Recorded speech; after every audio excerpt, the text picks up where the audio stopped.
இந்த மாதிரி பூண்டு குழம்பு வச்சு சாப்பிட்டிங்கன்னா ருசி சும்மா அடி தூளாக இருக்கும். பிள்ளை பெற்ற வீட்டில் இந்த பூண்டு குழம்பு அடிக்கடி செஞ்சாங்கன்னா பிரஸ்ட் ஃபீடிங்கை ஸ்டிமுலேட் பண்ணும். இதில் இருக்க மிளகு வெந்தயம்லாம் வயிற்று புண்ணை ஆற்றும்.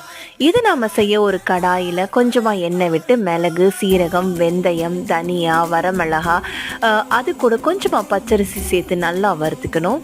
வறுத்ததை மிக்சி ஜாரில் இப்படி அரைச்சி வச்சுக்கணும்.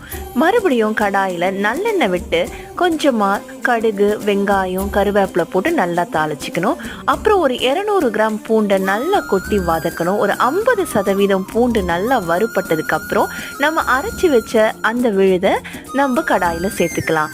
அப்புறம் கொஞ்சமாக புளியை கரைச்சி அதில் ஊற்றி அது கூட உப்பு வெல்லம் நல்லா போட்டு எண்ணெய் பிரிஞ்சு வர வரைக்கும் லோ ஃப்ளேம்லேயே குழம்பு கொதிக்க விட்டோம்னா சும்மா பூண்டு குழம்பு 8 ஊருக்கும் மணக்கும்.